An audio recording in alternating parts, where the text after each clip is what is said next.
Welcome back to the channel mga kapot-pot. Long time no see. Siguro ko mga 3 linggo yata na di ako nakapag-bike. Ang last na bike ko yung pang Spider event sa Sierra Madre. Na busy tayo eh. Kaya ang tagal walang bike. Ngayon nagkaroon tayong chance. Gamit natin itong bagong VOOC V8 Pro.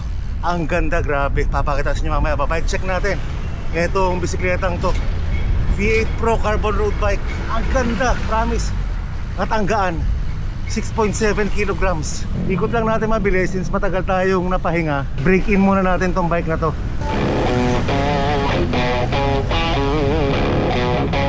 Tayo nyo maya ang konti, ipapike check natin. Pero kwento-kwento muna. Dapat ang testing ko na ito, long ride agad eh. Kasi nung dumating sa akin tong bike na to, panay-panay ang long ride natin kahit yaya ride. Ngayon nga, napahinga ako dahil ginagawa ko yung website ng Sarap Mag Bike Shop. So website tsaka yung inventory system namin. Kaya talagang tutok ako rin sa pag-develop ng system. Pwede nyo bisitahin yun, sarapmagbikeshop.com. Meron doon community section, pwede ko gumawa ng user account. Tapos meron din sa social media feature. Tapos meron din parang Friendster, pwede kayo mag-iwan testimonial. Medyo na-deploy ko na yung website tsaka yung inventory system.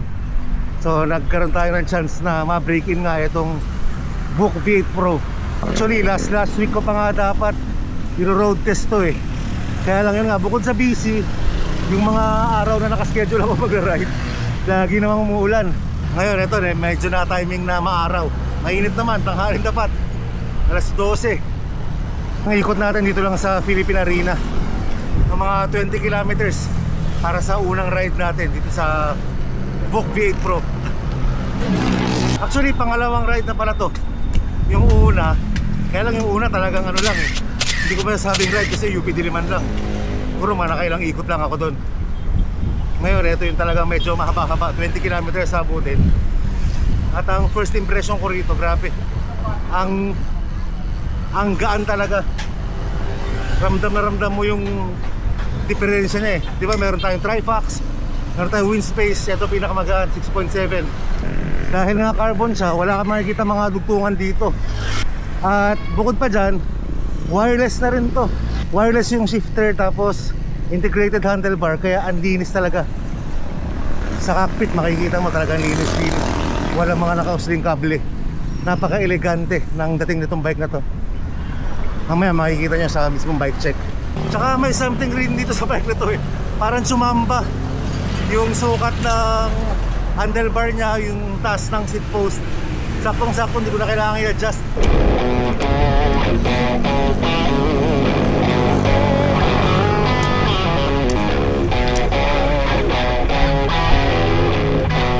Yeah, can't move flexing cause they know I got the sauce. Got the presents on me, I can't. Bukawi na tayo, medyo naninibago ko sa sa init. Ang tagal natin hindi nagbike sa labas. Puro indoor ang natin eh. Yung 3 weeks na yon, hindi ako nakapag-bike sa labas. Pero kahit pa paano, sumusundot-sundot ako sa loob ng bahay. Naka-indoor trainer ako. Yung roller lang yung manual. Para madaling gamitin, patong lang yung bisikleta. Wala nang setup. So yun, sinusundot lang ko noon every other day. Siguro mga 30 minutes, 45 minutes, pawis na ako noon. Kaya ito, medyo naninibago tayo sa init ng araw. Kailangan mag-heat training na naman.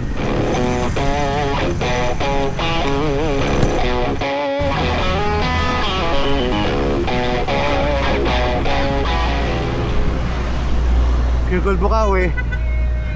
Master, kanan tayo rito. Tapos pa Philippine Arena to. Ikot lang tayo Philippine Arena siguro mga ilang beses. Tsaka doon tayo magpa-bike check kasi doon tahimik eh. Na-miss ko mag-Philippine Arena. Kasi na-miss ko mag-bike sa labas. Ang tagal, 3 linggo, mahigit. Puntahan nyo yung ginawa ko, sarapmagbikeshop.com. Andun yung catalog ng Sarap Mag Bike Shop. Tapos may community, scheduling ng mekaniko. Yung back office syempre hindi nyo pwede makita. Anyway yun, balik sa usapang bisikleta. Nandito na tayo sa Philippine Arena. Grabe itong VOOC V8. Pagsakay mo pa lang, actually hindi pala pagsakay. Paghawak mo pa lang sa bisikleta, ramdam na agad yung gaan nito. Pag sinakyan mo lalo pa. Sobrang swabe yung padyakan. Minsan lang nailang lang ako unang beses nung pagsakay kasi nga sobrang gaan eh. Parang tatangay ka. Pero kahit anong bike naman, sanayan lang yan. Lalo ngayon, medyo nasanay na tayo sa road bike. Kasi meron tayong wind space, meron tayong Trifax. Tapos ngayon, etong Book V8. Sanay na tayo sa manipis na gulong. Yung GT Gravel ko, ginagamit ko pa rin, pero pang indoor trainer na lang. Kasi yun ang madaling gamitin sa indoor trainer, kasi makapal yung gulong. 40C yung gulong ng GT Gravel. Pero yung mga road bike natin, 32C pababa. Hindi ganoon kalikot yung handling niya. Patawid na tayo ng NLEX at papuntang arena.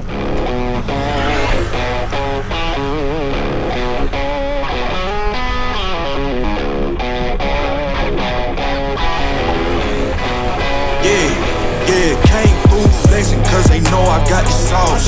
Got the presence on me, I can't ever take it off.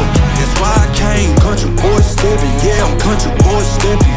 Country boy stepping. Yeah, I'm country boy stepping. Yeah, they can't get like me. Rockin' boots and white tee. Designer on my cuff link, something like a movie. Country boy stepping. Yeah, I'm country boy stepping. Country boy stepping. Yeah, I'm country boy stepping. Artist out the ranch, I just told you that I'm about it. I might take offense if you tell me that you doubt it. That's just what it is, yeah, I'm known to make it rowdy. Then I'm for the fit, and I drive a wide body. Who you know, but like this, nobody. Ain't gon' slow. Yo, Philippine Arena na tayo. Sigurado, solong-solo natin tong area na to. Wala nagbabike dito hanggang ng oras, garantisado yan. Medyo napatagal lang ako rin kanina sa baba ng NLEX. Nag-picture-picture ako eh. Sarap picture nito. Ang pogi ng bike eh.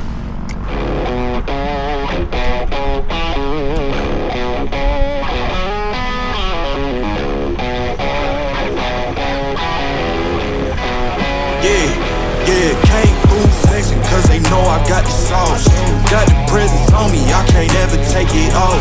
That's why I came country boy stepping. Yeah, I'm country boy stepping. Country boy stepping. Yeah, I'm country boy stepping. Yeah, they can't get like me. Rockin' boots and white tee. Designer on my cuff link, something like a movie. Sa loob tayo ng arena. Ikutan nga natin tong ano. Makikita nyo lang, may ginagawa ritong Starbucks eh. Ayan, no, sa pagpasok ng entrance. Ayan, ginagawang Starbucks.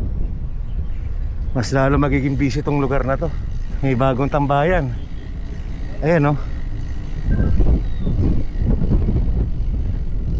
Yun lang, pinakita ko lang. Ikot na tayo dito. Actually dito lang solve na mag-hit training eh. Wala kang kaagaw ditong sasakyan. Dire-diretso lang dito. May ikot tayo doon tayo mag-bike check. Pero ikot muna tayo isa. Siguro mga less than 2 kilometers to. Ikot ng ano, yung mismong arena lang ah.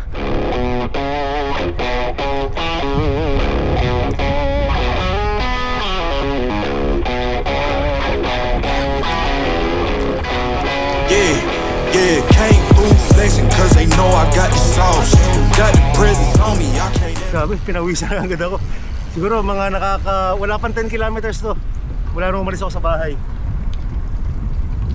Pero ang init kasi.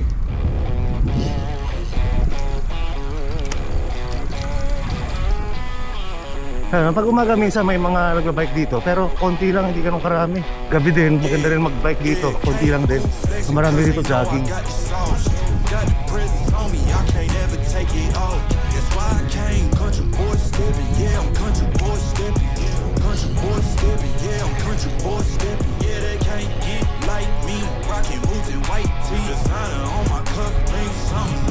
Ganda no, para ka nasa Marina Bay, Singapore.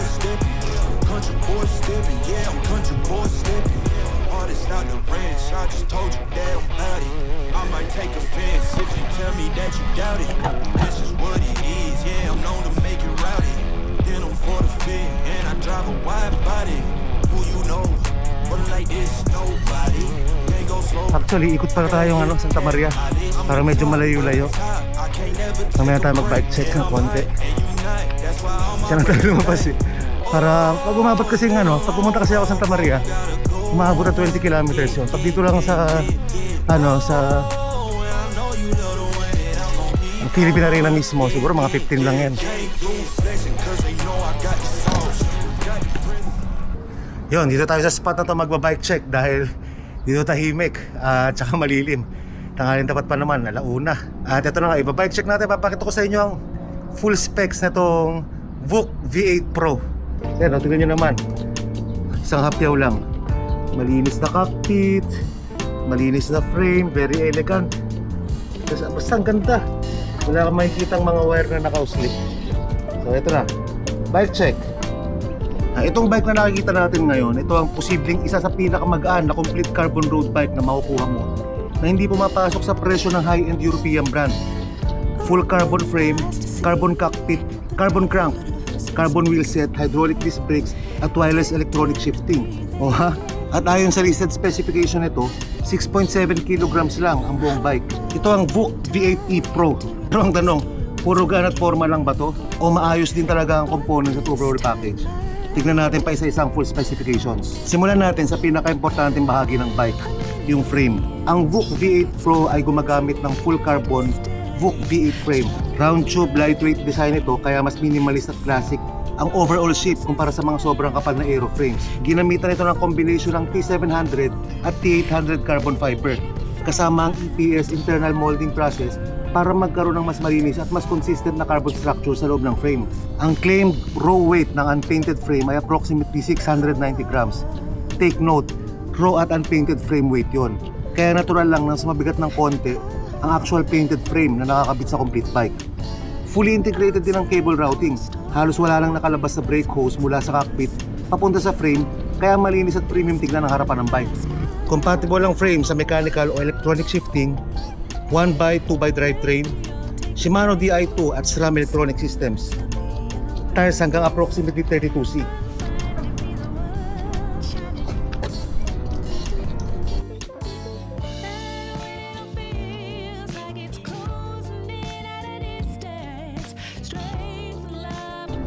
Fork naman, naka full carbon hook fork din. Hindi lang carbon blades ang fork, carbon construction din ang steerer assembly, depende sa supplied frame configuration. Design dito para sa flat mount disc brakes at through axle setup. Dahil lightweight ang fork at frame, malaking contribution nito sa mahabang overall weight at mabilis na handling ng bike. Ang cockpit ng V8e Pro ay naka-integrated full carbon handlebar and stem. One piece design ito, kaya malinis tignan at walang traditional stem bolts. Nakitang-kita sa harapan. Dito rin dumadaan internally ang brake hoses para tuloy-tuloy ang clean look mula handlebar hanggang sa frame. Pero gaya ng karamihan sa integrated cockpit, importante pa rin tama ang napiling stem length at handlebar width dahil hindi ito kasing flexible ang traditional separate stem at handlebar. Ang seat post 27.2mm full carbon seat post. Mas manipis ang 27.2mm kumpara sa ibang aero seat post, kaya pwede itong magkaroon ng konting natural flex para makatulong sa comfort kapag matagtag o mahaba ang ride. Carbon din ang supplied seat post clamp kasama ang lightweight hardware sa frame kit. Punta naman tayo sa drivetrain. Ang VOOC V8 Pro ay gumagamit ng L2 EGR wireless electronic drivetrain. 1x setup to, kaya iisa lang ang chainring sa harap at wala ng front derailleur. Sa likod naman, meron tong 13-speed cassette. Ibig sabihin, simple ang shifting controls dahil rear derailleur lang ang kinokontrol mo. Pero meron ka pa rin 13 gear options para sa flat climbs at mabilis sa takbuhan. Wireless ang shifting command mula sa levers papunta sa rear derailleur, kaya wala ng mechanical shifting cables na kailangan dumaan sa frame. Electronic ang actuation ng rear derailleur, kaya pindot lang sa shifter at motorized ang paglipat ng kadena sa kaset. Maganda to para sa mga riders na gusto ma-experience ng electronic shifting na hindi agad pumapasok sa presyo ng Di2 o SRAM AXX. Crankset, ito ang pinakamalaking highlight ng Pro version ay ang V1 full carbon crankset. Carbon ang crank arms kaya malaking weight saving ito kumpara sa traditional aluminum crankset. Naka 1x chainring setup ito para tumugma sa 13-speed rear drivetrain. Bali yung chainring niya sa harap 48T. Tapos sa likod naman naka 45T, pinakamalaking cog. Bukod sa pagpapagaan ng bike, nagbibigay din ng carbon crankset ng premium appearance, lalo na kapag tinignan ng bike mula sa drivetrain side. Pero dahil performance component ito, kailangan sundin ang tamang torque specification at regular na i-check ang crank bolts. Para sa braking system naman, naka front and rear hydraulic disc brake. Integrated ang brake control sa L2 electronic shifters. Compared sa mechanical disc brakes, mas magaan sa kamay ang braking action at mas madaling i-modulate ang stopping power ng hydraulic system. Flat mount ang brake calipers at gumagamit ito ng disc brakes rotors sa harap at likod. Naka V1 carbon wheelset to. Approximately 45mm deep ang carbon rims, kaya nasa gitna ito ng lightweight climbing wheel at deeper aerodynamic wheel. Hindi sobrang babaw para mawala ng aero benefit, pero hindi rin sobrang lalim para mahirap kontrolin kapag malakas ang crosswind. True axle at disc brake specification ng wheelset. Ang 45mm depth ay magandang all-around setup para sa long rides, fast group rides, flat roads, rolling terrain, at moderate climbs. Carbon wheelset na agad mula stock, kaya hindi mo kailangan bumili agad ng separate upgrade para lang makuha ng premium appearance at aerodynamic advantage. Ang frame ay may clearance para sa tires hanggang approximately 32C. Gumagamit ang bike ng modern road disc standards, front and rear through axles, flat mount disc brakes, fully internal brake hose routing. Isa sa magagandang feature ng VOOC V8 frame ay hindi ka limitado sa stock build. Compatible ko sa 1x o 2x drivetrain, mechanical shifting, electronic shifting, Shimano Di2, SRAM electronic systems, chain rings hanggang approximately 54 teeth, tires hanggang approximately 32C. Kaya pwede mong gamitin mo ng stock setup at mag-upgrade later depende sa riding style at budget. At yun na nga ang tulay na sukatan nito pag nagamit na sa long ride. Kaya abangan yung mga kapotpot, gagamitin natin sa long ride. Ngayon medyo bumabalik tayo dahil napahinga nga sa paggawa ng website. Pitik-pitik lang muna tayo, sundot-sundot. So ganito, hit training, tapos paunti-unti, ahon ng konti, magtataktak ulit tayo. Tapos palayo ng palayo hanggang sa long ride ulit natin. At matesting natin itong VOOC V8 Pro. Pati yung Trifax, i-testing din natin yun. Siyempre yung InSpace pa rin.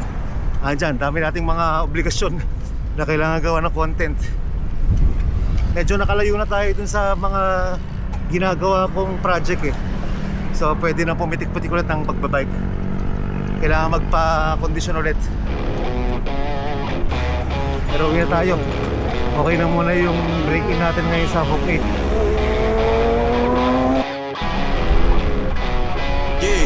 Yeah, came through flexing cause they know I got the sauce. Got the presence on me, I can't ever take it off. That's why I came, country boy stepping. Yeah, I'm country boy stepping. Country boy stepping, yeah, I'm country boy stepping. Yeah, they can't get like me. Rockin' boots and white tee. Designer on my cuff, bring something like a movie. Country boy stepping, yeah, I'm country boy stepping.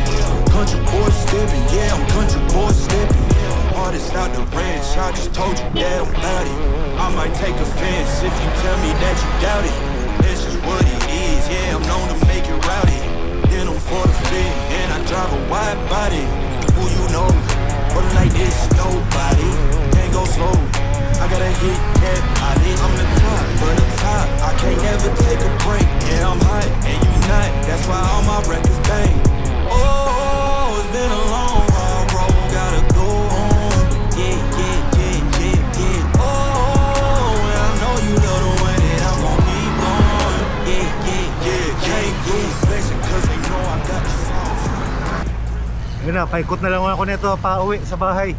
So hanggang dyan muna yung ating balik alindog bike check sa VOOC. Kita-kita tayo sa Yaya Ride mga kapotpot, saka sa mga next ride.